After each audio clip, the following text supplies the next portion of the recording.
Hello नमस्कार दोस्तों।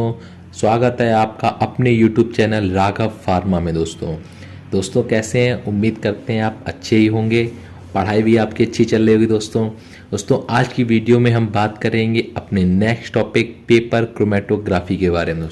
दोस्तों जैसा कि हम लोगों ने लास्ट वीडियो में बात की थी थिन लेयर क्रोमेटोग्राफी के बारे में, उम्मीद करते हैं आपको समझ में आया होगा, कॉन्सेप्ट क्लियर हुआ होगा TLC का। तो दोस्तों आज की टॉपिक में हम बात करेंगे पेपर क्रोमेटोग्राफी, जिसमें आपकी हेडिंग्स रहेंगी introduction, principle, methodology, advantages, disadvantages, applications और एक रहेगी दोस्तों डेवलपमेंट टेक्निक्स, जो इसकी न्यू हेडिंग है दोस्तों। तो ठीक है दोस्तों, बिना देरी करे बढ़ते हैं अपने टॉपिक की ओर।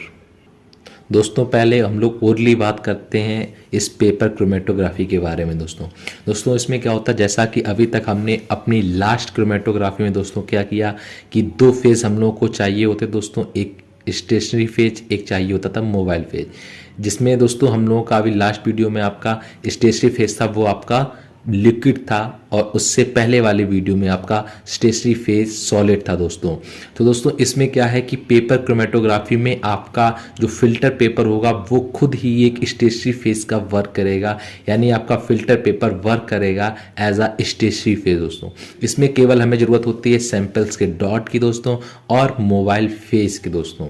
ठीक है, तो इसमें हम लोग क्या करते हैं कि एक फिल्टर पेपर को लेकर उस पर हम लोग अपने सैंपल के कुछ डॉट्स रखते हैं। हम जैसे थिन लेयर क्रोमेटोग्राफी में हम लोगों ने रखे थे, उसी प्रकार इसको एक क्लिप की हेल्प से एक मोबाइल फेज में हल्का सा डिप करके लटका करके इसमें रख देते हैं आपका बीकर में, जिससे मोबाइल फेज धीरे धीरे आपका बढ़ता रहता है। ऊपर बढ़ने के साथ साथ आपके जो सैंपल्स के डॉट होते हैं वो भी आपके एफिनिटी के अनुसार मोबाइल फेज के साथ साथ बढ़ते रहते हैं धीरे धीरे ऊपर दोस्तों। तो ये इसकी ओरली दोस्तों क्रोमेटोग्राफी की वर्किंग होती है। अब हम लोग समझते हैं थ्योरेटिकल का इसका इंट्रोडक्शन क्या होता है। तो दोस्तों आता है पहली चीज, it is a technique in which the analysis of an unknown substance is carried out mainly by the solvent on designed filter paper. One of the two solvent is immiscible और partially miscible in the after solvent दोस्तों।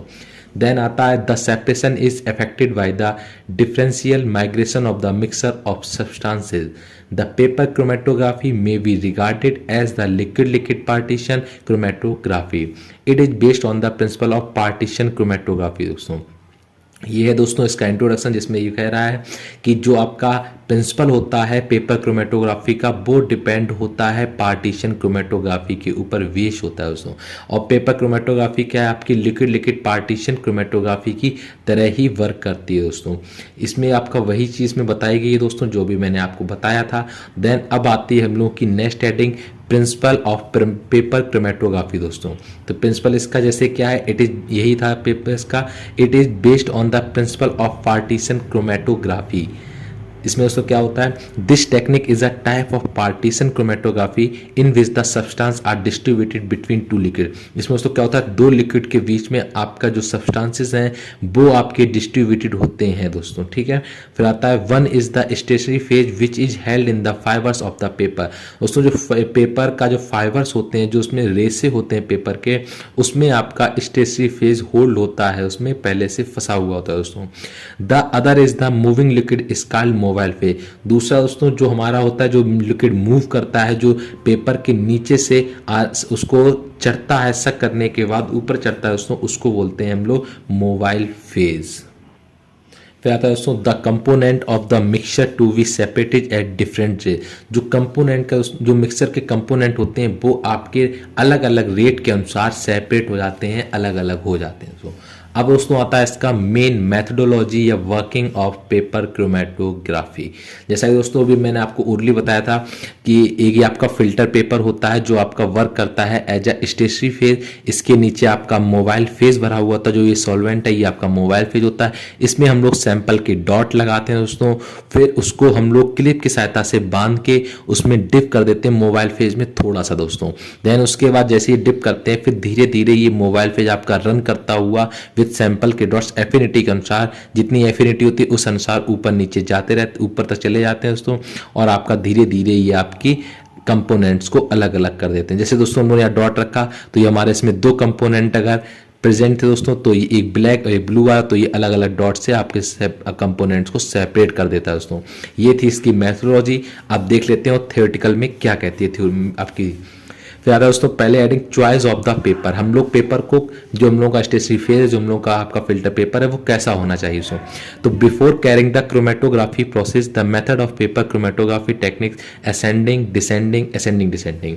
दोस्तों इसमें क्या होता है आपका, जैसे कि एक हेडिंग मैंने बताई थी आपको स्टार्टिंग में, इस टॉपिक में आएगी डेवलपमेंट टेक्निक दोस्तों।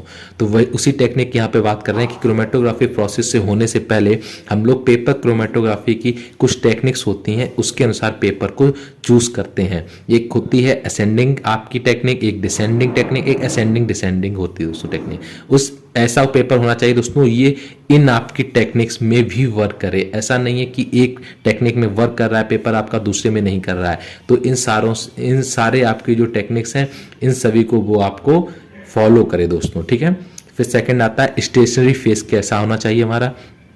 Chromatographic paper contain alpha cellulose, beta cellulose, remaining is inorganic matter. दोस्तों जो हमारा क्रोमेटोग्राफिक पेपर होता है उसमें अल्फा सेलुलोज और बीटा सेलुलोज होना ही चाहिए, ठीक है दोस्तों। ये कंफर्म होता है, इसके बिना आपका वो फिल्टर पेपर जो है वो आपका as a stationary fair work नहीं करेगा। इसमें क्या होता है दोस्तों, हम लोग फिल्टर पेपर कैसा यूज कर सकते हैं, वॉट्समैन का फिल्टर पेपर करते हैं। अलग अलग जिनके नंबर आते हैं दोस्तों, वो आपके होते हैं 1 mm का, 2 mm का, 3 mm का, 4 mm का, 17 mm का, 20 mm का। जो ये इस नंबर के जो आपके वॉट्समैन फिल्टर पेपर होते हैं दोस्तों, इनको ही केवल यूज किया जाता है as a stationary phase in paper chromatography दोस्तों।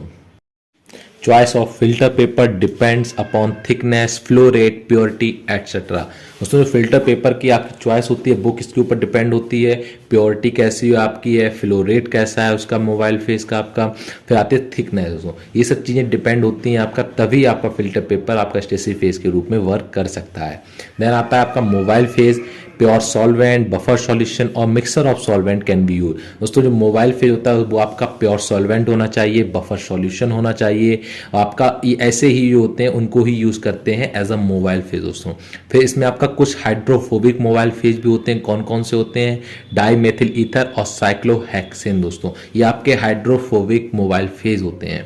फिर दोस्तों आता है आपका नेक्स्ट हेडिंग डेवलपमेंट टेक्निक। यही दोस्तों आपकी एक मेन इंपॉर्टेंट इसमें दोस्तों एक आपकी हेडिंग है पेपर क्रोमेटोग्राफी में कि ये क्या होती है, इसके भी देख लेते हैं, कुछ इसके नाम होते हैं दोस्तों।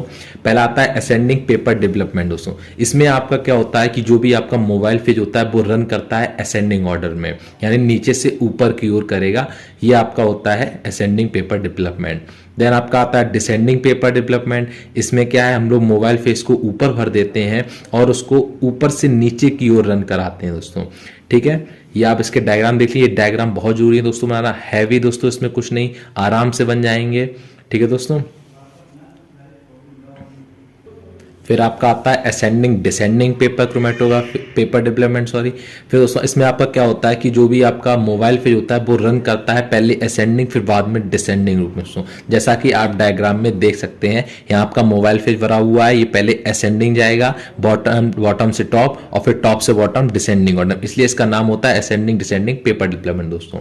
इसे थोड़ा पढ़ लेते हैं। It is a combination of ascending and descending techniques दोस्तों। It is used to increase the length of separation. ये सेपरेशन की लेंथ को इंक्रीज करता है, इंक्रीज करने के लिए इसका यूज किया जाता है। लॉन्ग पेपर्स आर यूज, इसमें लॉन्ग पेपर आपका यूज होता है। Paper is spotted by sample solution on one side and then the paper is fold at 45 degree with the help of rod के हेल्प से 45 degree के angle पर दोस्तों paper को फोल्ड कर दिया जाता है। The edge of mirror where the sample spot is dipped into the mobile phase, जहां पे हम लोग सैंपल को स्पॉट करते हैं और इसके बाद में इसको हम लोग फिल्टर पेपर को डिप कर देते हैं मोबाइल फेज के अंदर दोस्तों, ठीक है। ये इसका डायग्राम है। फिर एक और टेक्निक आती है दोस्तों, उसके बारे में बात कर लेते हैं।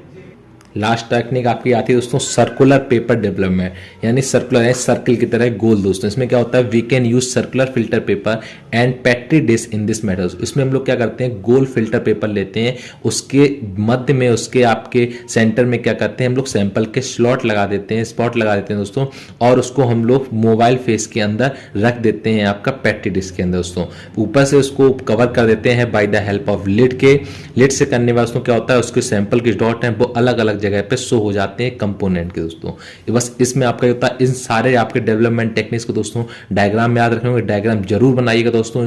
इंस्ट्रूमेंटेशन में दोस्तों आपका डायग्राम का बहुत बड़ा रोल है, जैसे कि बायो में होता है आपका डायग्राम का रोल, वैसा ही सेम इसमें डायग्राम का रोल है दोस्तों।